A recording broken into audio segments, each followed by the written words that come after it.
All right. Had this problem last week. I had as my guest Gal Hana from the Ministry of Tourism of Israel, and we were speaking about all that Israel has to offer in the way of a vacation destination. And this presentation was intended to be a follow-up. But unfortunately, when I did the presentation last week and we went to do live on Facebook, it stopped recording on Zoom and ultimately did not end up going live on Facebook. So here we go. We're just going to do it a little out of order, and Gal will be joining me at a later date, and we will go over all the wonderful things that Israel has to offer, because it's so much more than just a faith-based destination. There is a lot happening there. So day one, we left. In my case, I left from Toronto, and we landed in Tel Aviv. And Tel Aviv and Jaffa, two cities, they're probably about a mile apart. So they're just one great big city. And it's an ancient port town. It's really beautiful. It's quite trendy right now. You've got a lot of galleries and little quaint restaurants to dine in. It's really, really a beautiful place. And then we traveled off to Netanya, which is probably about 30 minutes north of Tel Aviv. And the reason we stayed there is it was getting late at night and there really wasn't any time to do anything. It was a long flight. We just wanted to eat dinner and crash. And so that brought us a little bit closer to our destination for the next morning. It was perfect. And we stopped. Our first stop was in Caesarea, where we, as you can see, we visited an amazing Roman amphitheater. Really, really amazing. It dates back to about, from 25 to 13 before Christ. It was a major port, and it's absolutely beautiful. And this amphitheater still is in use to this day. So it's really quite spectacular. And there's so much you can see. This was amazing to see that these ancient Roman mosaics have stood up through the test of time. There's quite a few that you can take in there. It's just really breathtaking. And of course, the old aqueduct, and which brought running water to the city. And I'm always spotting animals. There's lots of cats. I saw lots and lots of cats were all over during my time in Israel. And then from there, this is now really still our first full day in Israel. We've left and made our way to Haifa, which is a beautiful, beautiful port city. And it's built into the side of Mount Carmel, and you look down on the port. It's absolutely gorgeous. And it's also the home for the Baha'i faith, and there's stunning gardens. The gardens were just amazing. And then down below, as you get closer to the lower level, towards the port, there's some of the old German Templar homes there have been restored, and they've been made into various different boutiques and cafes and restaurants. And it's just an absolute beautiful resort town to visit. And I wish we had had more time, but this was a very action-packed tour that we took. It was intended for travel agents, so they tried to fit in as much as they could so that we could come back and share with people who are interested in going. And I came back from this tour and I started to immediately plan a tour for Israel in 2021, but that's on hold for now. We're looking at 2022. And there's another glimpse of the gardens from the bottom looking up, the many terraces. They're absolutely stunning. And then we made our way to the town of Nazareth. And we went into this stunning church, Church of the Annunciation. And it was absolutely gorgeous inside. And along the way, there was, actually, I think this could be Jericho. I'm not sure. I put this in with Nazareth. But nevertheless, there's shopping in either Nazareth or Jericho. Same day, we stopped off to Yardenit, the baptismal site along the Jordan River. This is a very popular site for faith-based tours. There was a small group of ladies in our tour that they went ahead and did their own baptism. And there it is, a picture of them there. It was quite a sight to behold, to think that this is where John the Baptist would actually baptize people. I mean, there's just, even if you're not religious, just from a sheer history point of view, to know that these are such historical sites was just amazing. The next morning, it was our only day of rain, and we had a Jeep tour, and it took us all through the region. And it was really a lot of fun, and thankfully we did not get very muddy. At least I didn't get muddy. It was a lot of fun. And off to the Mount of the Beatitudes, where it is believed that Jesus delivered the Sermon on the Mount.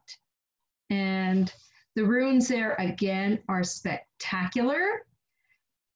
And just a peek inside. And yes, more cats everywhere.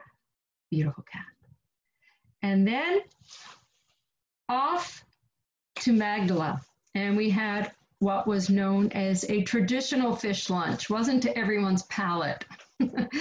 That's a picture of my lunch. I actually enjoyed it.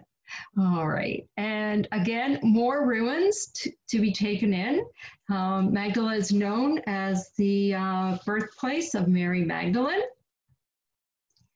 And then to Capernaum and the remains of Peter's house. And again, spectacular, absolutely spectacular, these ruins. This building is, you can look down. You cannot walk amongst these ruins, but you can get a very clear view of them. And again, the mosaics that have lasted through the centuries are just spectacular.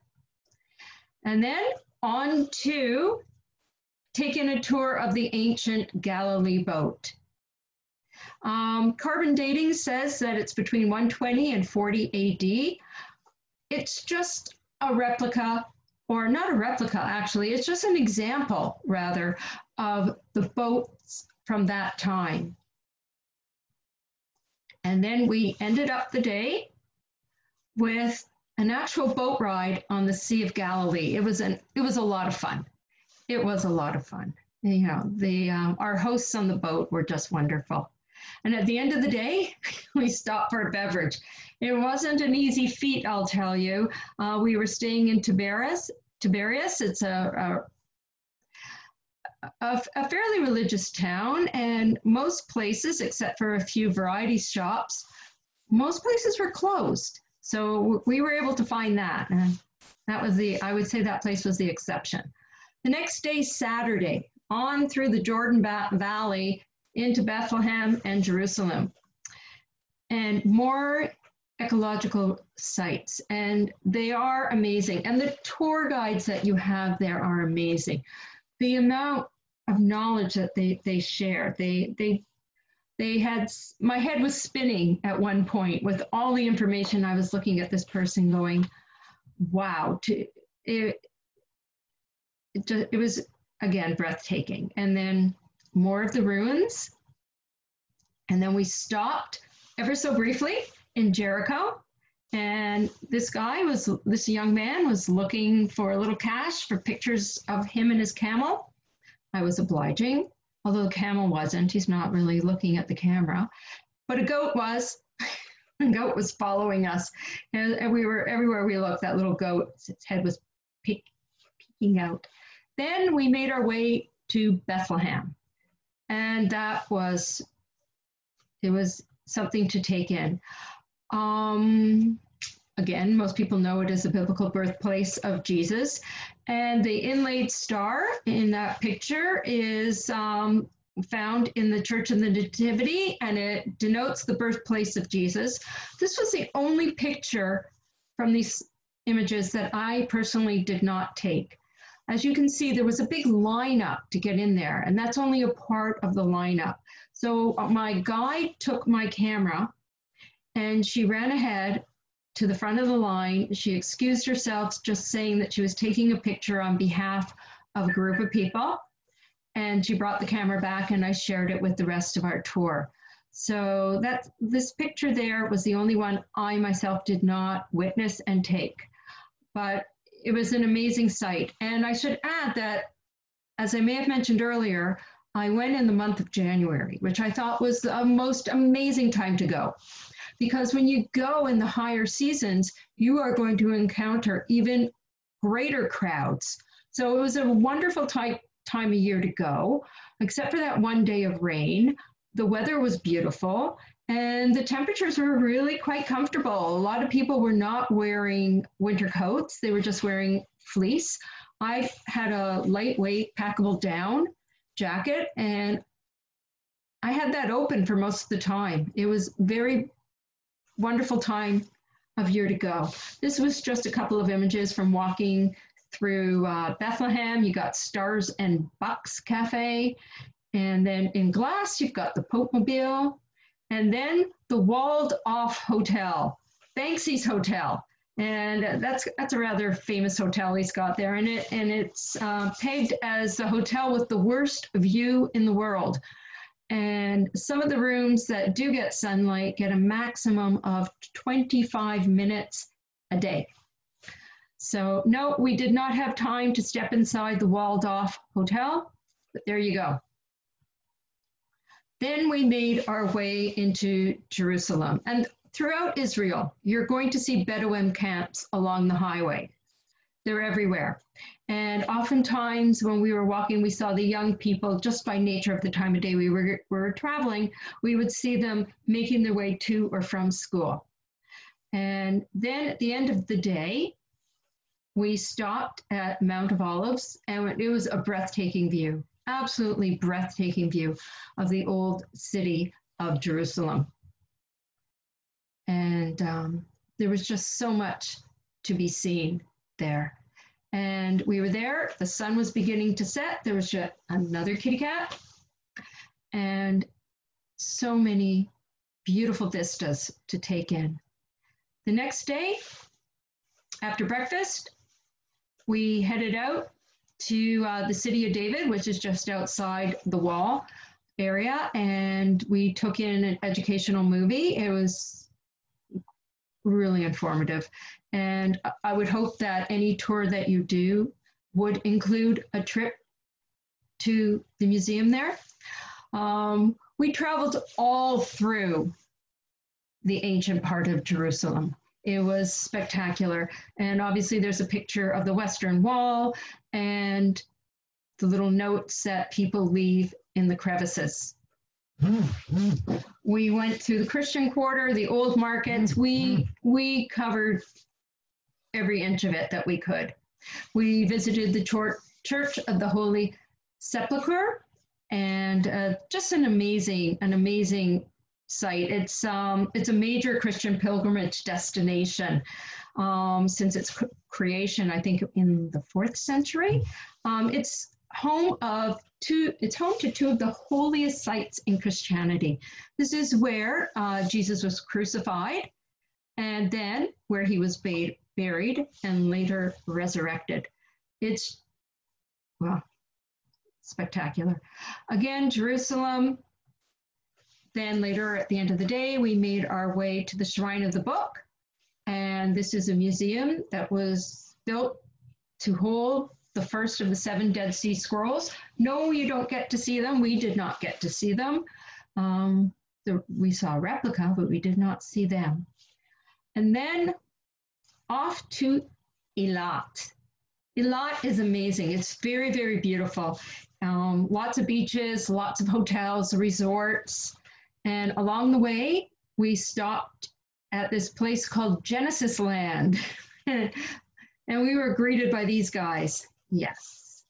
And we got, I just thought it was amazing. You know, they had a little speech there about what it was like to live back in time and what you would have expected. And they gave us some water dates and figs and apricots. And I like this picture because I kept on thinking, how beautiful is that view?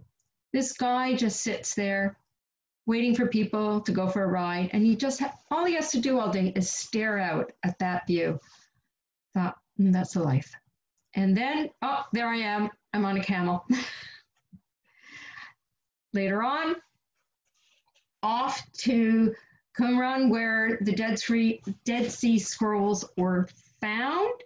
And we actually did go into the Dead Sea, and it was amazing. It really was amazing.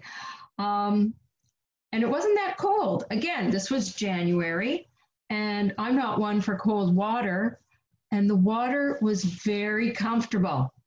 It really was, and it was amazing just to float. And I should add that it's very accessible.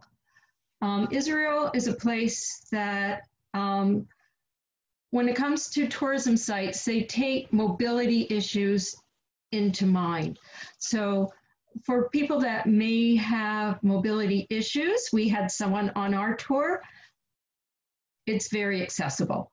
It was, it's noted that it is a mobility-friendly destination. Again, this is just a view along the way, Bedouins and their flock of, I think there was a lot of sheep there. And a view of the Dead Sea shoreline. Again, my camera, by the time we got to the Dead Sea and we were in the water, my camera was safely in the locker. They have lockers there for you, so you can put your clothes away. And that was just a picture of the shoreline. And same day, we made our way to Masada. Now you can climb up. You can see the people climbing up along the edge. You would need a lot of time. We took the cable car. And it was beautiful. It was absolutely beautiful to take in this ancient site. And you can see there's a lot of different, you can see different plateaus with different excavations in various different locations. And then I like this one because it appears that all roads lead to Eilat. Yeah, it was beautiful. We got there, it was night, we wandered around and then, quickly went to sleep so that we could get up in the morning. Our tour bus, they took us for a very, very short ride over. They dropped us off at the border crossing here. We walked through, and then the other side, we're in Jordan. And we were met on the other side by our tour guide. It was about a 2-hour, 15-minute ride. We made our way to Petra. And by the end of the day, we were back in Eilat for dinner. Now, Petra, amazing.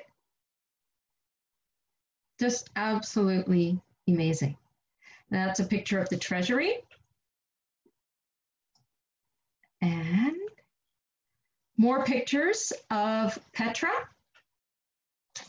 This over here, over to the right, are supposed to look like an elephant. And if you look carefully, it does.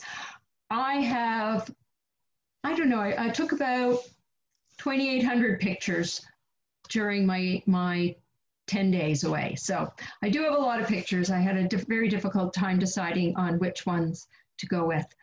Not so many cats in Petra. Puppies everywhere. Oh, did I want to take one of them home? There were puppies everywhere throughout Petra.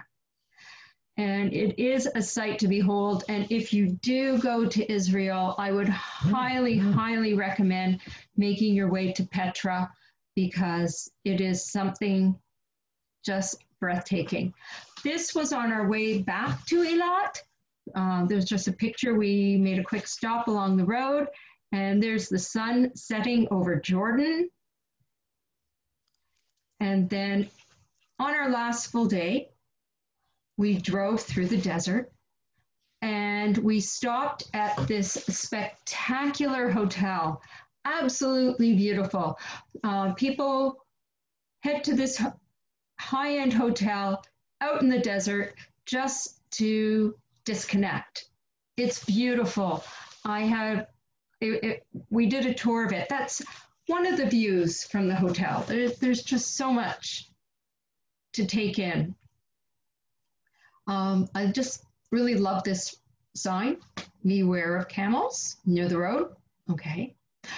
There's a good example of what the signs are like in Israel. They're all in 3 languages. And so because of that, some of the road signs are huge, absolutely huge. So you've got English, Arabic, and for the tourists, English. Hebrew, Arabic, and English, sorry.